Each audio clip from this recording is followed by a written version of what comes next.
Hello, everybody. We are back and we are here today to talk about drone technology.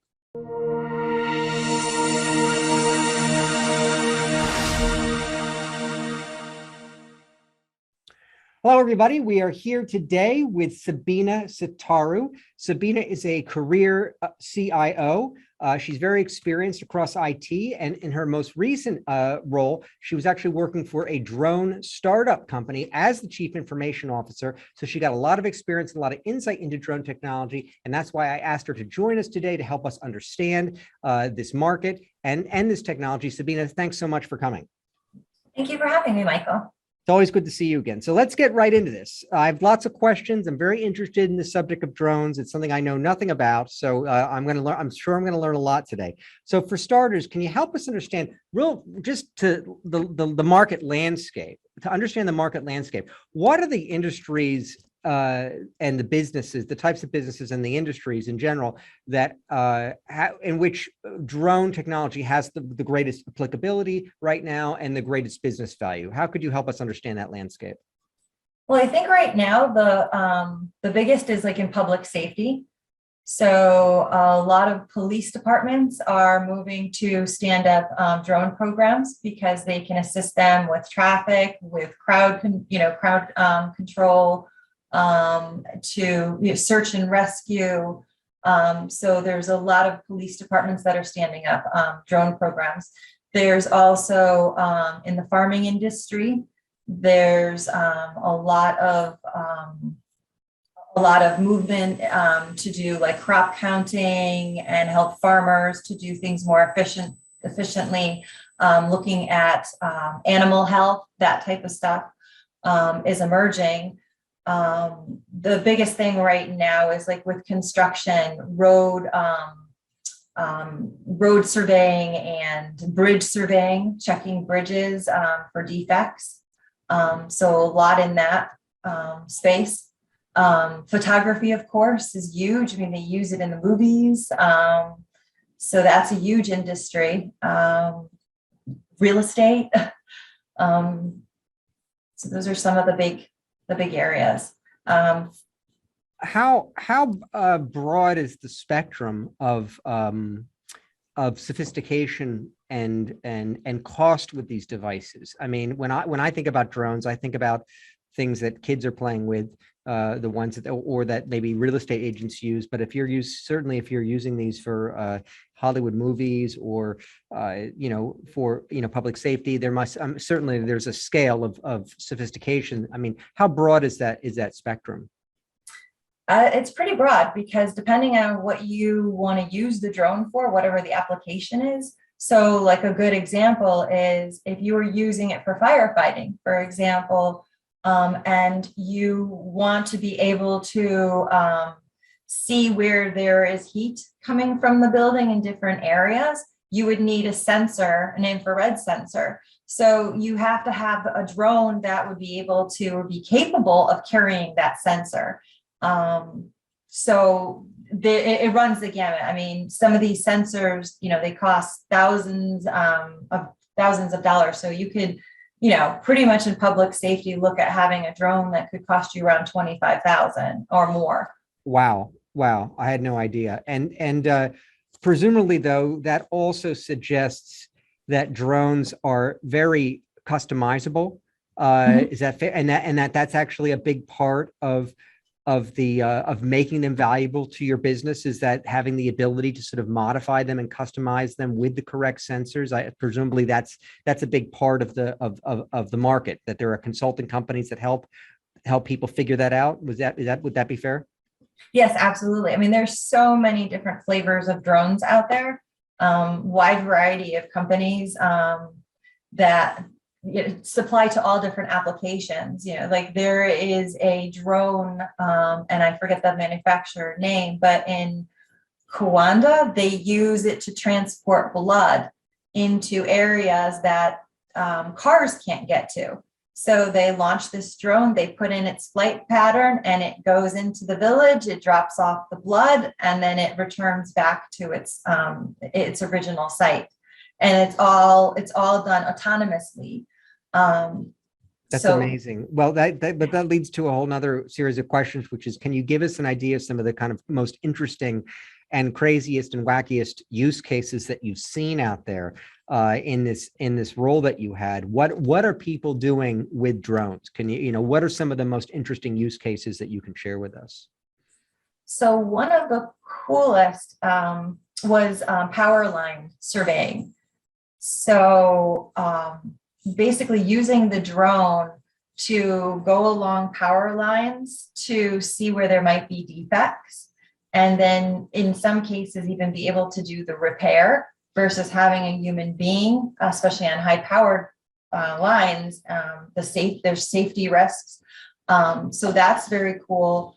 Firefighting, there can be a drone that can carry a liquid that, let's say, for instance, there's fire, in a high-rise building, and you want to be able to project this liquid into the building to be able to put out that part of the fire. And you can do this with the drone having this particular liquid on board. Pest control on an orchard, use it to spray the blueberry bushes versus bringing in trucks that would then destroy part of the crops. So those are some of the really cool. So the drones have to be strong in that case, and that's just one of many cases, but the drone would have to be strong enough to carry enough of the fluid. If it's spraying some type of fluid, a pesticide, say, it has to be strong enough to fly with a repository on it. So these things do they get large? Is that something that, Yeah. And how do they're designed they can stay aloft with carrying weight like that? That They they're designed for that? Depending on the weight and the battery capability. So the bigger the drone, right, the bigger the battery. In some applications, they'll even tether the drone. So have a power line tethered to the drone, and also have a liquid line, depending on, whatever it is, if it's a pesticide or something that you're going to be spraying, that attachment is on as well. And so that way the drone can continue operating, and you can kind of move through the crop, maybe have it sitting on a truck. So it's moving along with, with what you're spraying. Right. What are the biggest and heaviest drones? How big and how heavy can they get? Oh gosh. Off the top of my head, I don't recall. But I think there was like one that could carry up to like 40, was it 40, 45 pounds? But I'm 45 pounds is a lot.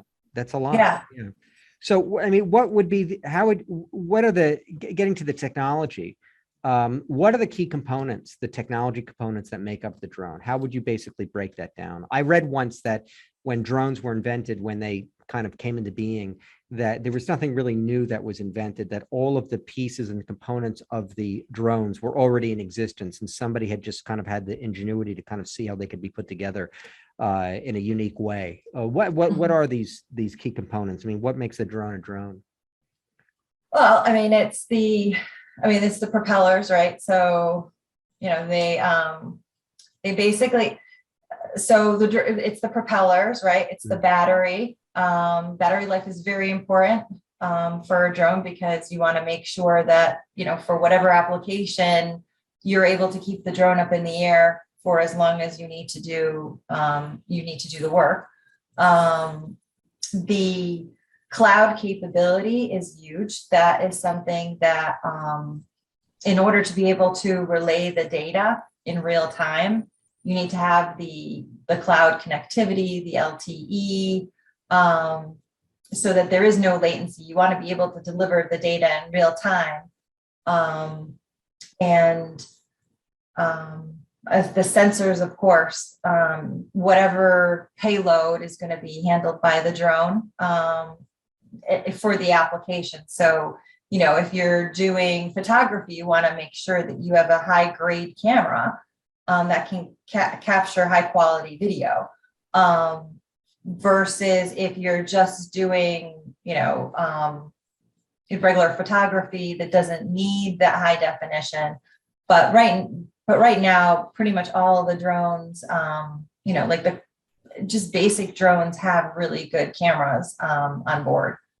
So I'm guessing that the critical success factor, or the thing that really made these things happen when they did happen, because that's most of what you just outlined seems pretty basic. This was stuff that anybody could have kind of put together, but it was really the LTE in the cloud. I think it seems like without having the cloud capability and the ability to sort of wirelessly transmit with low latency and high bandwidth that was enabled by LTE, that you wouldn't have had as much commercial value in these things. I mean, is that fair to say? absolutely, because you basically fly the drone gets the data, right? The data sits on the drone. You got to bring the drone back. You got to connect it to the computer, take the data off of the drone, and it just, it just doesn't make it worthwhile. Right. So what are your thoughts about the future of 5G and now they're even talking about 6G and edge computing, moving some of the computing power away from the cloud towards the edge that can be, because of the microsecond advantages that you get. I mean, all of that would seem to would be very positive for the drone industry, I'm assuming. Is that something that the drone people are following? Are they big supporters of all this? Oh yeah, absolutely. I mean, that having that capability allows you to then use the data with the artificial intelligence to make decisions, right, in real time, versus, like I said, if you really don't have that connectivity, you lose so many more areas of application and use cases. Mm-hmm. Mm-hmm. And being able to use that data. Are you seeing a lot of the customers that you've worked with and in the applications that you've seen, are they very heavily leveraging AI, or is that still something that is relatively nascent and in the field? No, they are leveraging the AI. There was a company that I had been introduced to that was using the AI or training the AI so if there was like an emergency and there were different like the fire department, police department, all different emergency services, and they have communications going back and forth, the technology could capture all of those communications, the radio communications, process that information and be able to provide to the first responders the information in a format that was much more usable than if they have to take and interpret all of the communications coming across. One thing that the AI could do was it could identify if there was like a Mayday response.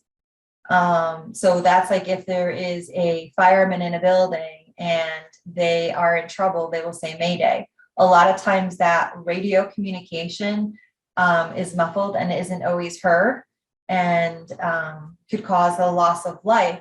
This technology is able to decipher it and be able to push that to the command center and put it to the forefront. So for a public safety organization, like say the police department or fire department they're not all created equal. You got big cities with 10 million, people, and then you've got smaller cities with 30,000 people. So if you just took a typical, mid-sized city, like we're based in Allentown, Pennsylvania, 100,000, 120,000, people, I think, unless I could be way off, but how many drones if a police organization or a fire organization is using drones and using them effectively, how many do they need to have in their fleet? I mean, what are we talking about? Are we talking about an army of drones that they need hundreds, or are we just talking about a small number? A small number. A lot of them start with, a few, like a couple. They start out with that. There's a lot of training that has to go into it. So, when a police department decides to purchase drones, they usually look at, okay, what are we going to use? What are we going to use this for, right? They've also got to look at maintenance, repairs. Those things cost money, and you can't just have the drone there and not maintain it.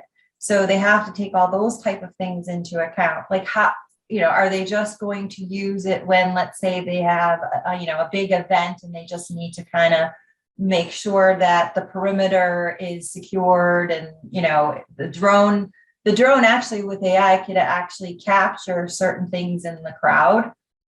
Just like, like the Boston Marathon is a good example. If it's kind of flying, there are parameters, right? FAA rules of not flying over people, making sure that the drone is in line of sight, making sure that the propellers are within, that they're safe, that they're covered. But that's all of the legal and regulatory constraints that fall upon the users, the operators, to understand, and they have to understand those parameters, and they have to modify the drones and use them accordingly. And presumably that's a large part of the training. That's important. And so, and how much of the overall expense would you say for an organization or business goes to training versus goes to just outright purchasing the hardware? Is the hardware more expensive than the training, or is the training going to be a bigger investment than the actual hardware? I think the training is a bigger investment than the hardware, because a police department could buy a relatively inexpensive drone, spend $4,000 or $5,000 on the drone, and then spend equally as much in training. Between getting, the certification, so the time that the staff spend in training. Wait, hold on a second. Certifications? There are certifications that are required. You have to elaborate, please. So in order to be a commercial drone operator, you have to get a Part 107 certification from the FAA, which requires a training course, to take a test, an exam with the FAA. And then once the certification is received, you still have to learn how to fly the drone. Unless you were someone who started off as a little hobbyist drone, right? Or using a hobbyist drone.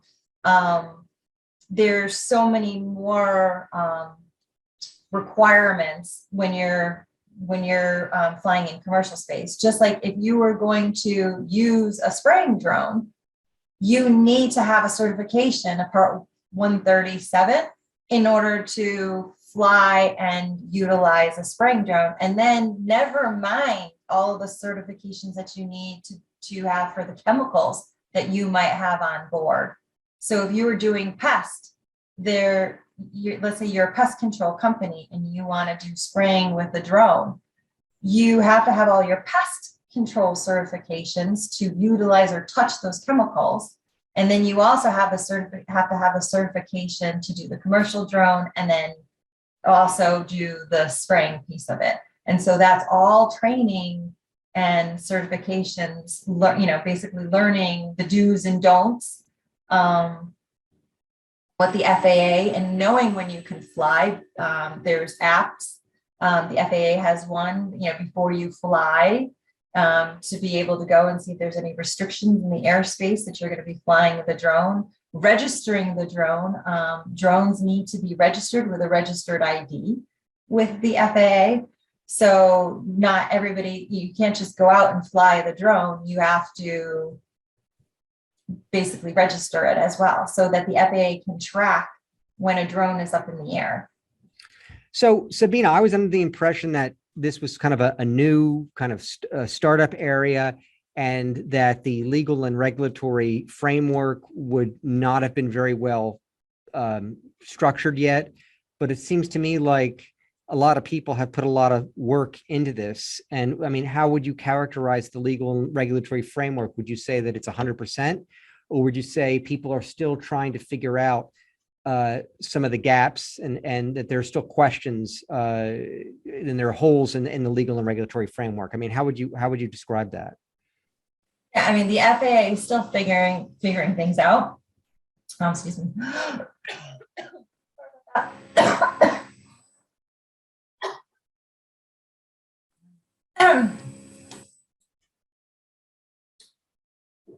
Little tickle there. Yeah, I mean, the FAA is still trying to figure it out. I mean, they've loosened some things. And I mean, they have waivers that they allow for, but they are still figuring it out. It is new in terms of, you know, the FAA 10 was pretty much, you know, just about airlines, right? Working with airlines and planes. And so bringing drones into this now has opened up a whole new, you know, can of worms, so to speak, that the FAA has to work through. So it's ever evolving. There's a lot of work that still needs to be done because, you know, there are rules. You can't fly at night. You have to have line of sight of the drone. You can't fly over people without certain waivers in place. And so as things evolve, as the technology grows, you know, the future is basically having a drone that could basically be programmed to autonomously fly without having a pilot monitoring or having someone usually, like if you need to keep a drone in line of sight there and the pilot can't continue to see it flying, there has to be an observer in another location that can see the drone in that location. You know, at some point, and and this is some of the stuff that they're doing, like in China, is that they can autonomously fly these drones that then even connect to robots on the ground that are communicating with them. So if they've got, a payload that they could, that they will bring to a certain location, and then there's a robot that picks up that payload and then brings it the next mile. So there are less. You're saying there are less regulatory constraints in China, and as a result, they're able to do things that we can't do right now with the drones. Exactly. I mean, I don't know if you've seen like the swarms that do the artwork in the sky. Yes. Yeah, it's absolutely incredible. Yeah. Well, I actually thought I'm learning a lot in this discussion because I actually thought that is what we currently had in this country. So when I hear stories about how Amazon is using drones to deliver packages, you're telling me those are not autonomous drones. Somebody has line of sight somewhere. Somebody is controlling those drones. Maybe they're sitting in a van and they've got a street, and instead of going out and walking to every single door and knocking, they send the drones out and they just coordinate the flight back and forth of the drones. Is that how they do it? Correct. Wow, I did not know that. Yeah. So what else can you tell us about China? What else are they doing with drones that we're not doing right now? Let's see. Are there military applications that you're aware of, either in the United States or in China? Well, I mean, the United States has been using drones for quite some time now in military operations. So there's a lot of applications with that.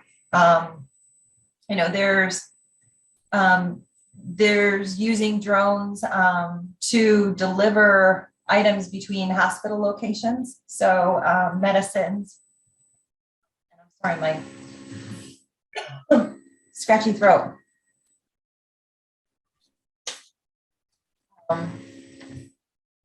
Delivering medications between hospitals. Organ, they're using drones for organ transport for like the last mile or even the first mile to speed that up. Fighting forest fires, even surveying the damage after forest fires. That's huge out west. Trying to think what else. Do you have any thoughts about what things will look like in 5 years? I mean, if we keep moving in this direction with 5G or God knows even 6G, and we're seeing more and more sensors everywhere. I mean, I know Internet of Things is still another one of these things. It's another one of these technological revolutions that is contingent on developments in other fields. But if you have an explosion of sensors and Internet of Things and 5G becomes available everywhere and you have smart cities, I presumably there's also going to be a greater demand for these drones because of the sensors, the ability to interoperate with other sensors and with other technology that is now embedded everywhere. So, I mean, what do you see in 5 to 7 years of the role of drones? Well, I mean, I think we'll see more use cases that allow for autonomous, but it all has to go in line with the FAA and its regulations and opening things up so that there can be more applications. There has to be, even society has to also be more comfortable with drones, right? Because they look at drones right now as the drone could be spying on me, right? So society-wise, there has to be more open-mindedness about drones as well. People are afraid of them because typically, you might have your neighbor who might have had a drone and,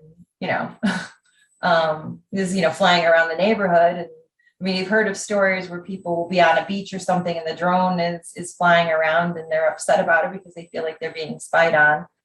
So there has to be, changes there. I think it's going to be a slow moving, before we see, like basically we're walking down the street and we just see drones flying around.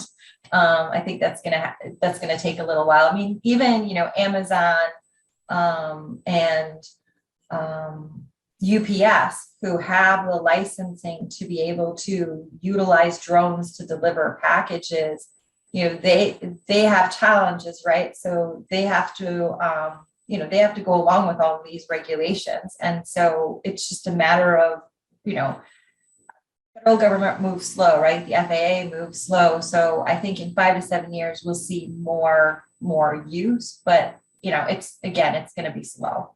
If I'm if I'm a business or I'm in an industry that would potentially could benefit from drone technology, what are the types of questions that I need to start with in order to determine if there is in fact a business case, and what then type of planning would I need to do before actually spending money and getting started? Do you have any advice and insight for people if they're intrigued by this discussion? They say, I think my business might be able to use drones. What questions do they need to ask, and what kind of planning would they need to do up front? Well, I think the first thing that they should look at is, do we want to have people in-house who are flying the drones, or do we want to use hired help to do that? Because there are drone commercial pilots out there for hire who are specialized in all different kinds of applications. Like a utility company may want to hire their own drone operators because it would be cost effective. So the company has to look at, is it cost effective for me to have my own pilots, my own drones, or do I hire out for that? Because then they have to look at, okay, so what expertise, what kind of training are they going to need? There's, depending on, if they need to use LiDAR, for example, to do the work, then the person needs to be trained in LiDAR. So there's a cost to that. There's time. How long is it going to take to get somebody up to speed? Are they just can they hire someone who already has those qualifications? And so, looking at that, what type of drone, what kind of sensors, costing that all out, and then the cost of maintenance, insurance, because just like aircraft, you have to have insurance. And that includes insurance on the drone itself. And if the drone hits something, if it hits a car, if it hits a house, you have to have liability, collision insurance. They call it hull insurance.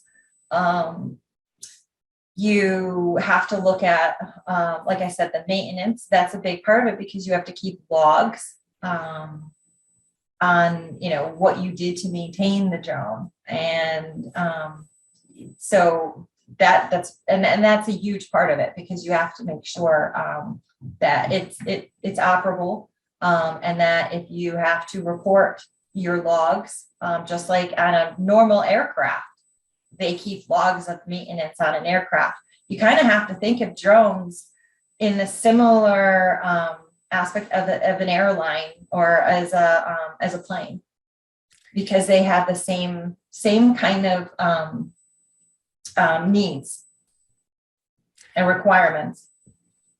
Sabina, it's all been very educational for me. I've learned a lot. This has been very interesting discussion. I hope we can have you come back and talk to us more, especially in the future when AI starts to get more, advanced and 5G starts to kind of get more, excitement, and see what goes on with the drone industry. But for now, any final remarks you have for our audience? Any final pieces of advice? This has been a lot of fun. I really appreciate you having me speak on drones. I think it's going to be a fun journey. I think, for all of us who, look at drones and think of them as like really cool, we thought of them as cool hobby toys, so to speak. There's so much more. And I think that that's what people aren't really aware of all the things that go into, flying a drone versus that cool thing that can take a picture. It can do so much more. Yeah, and above all, what I've learned is that I could, if I give up my day job, I could always become a commercial drone pilot. And there's always that. It sounds like a new interesting job. Thanks so much, Sabina. See you next time. All right, Michael. Thank you.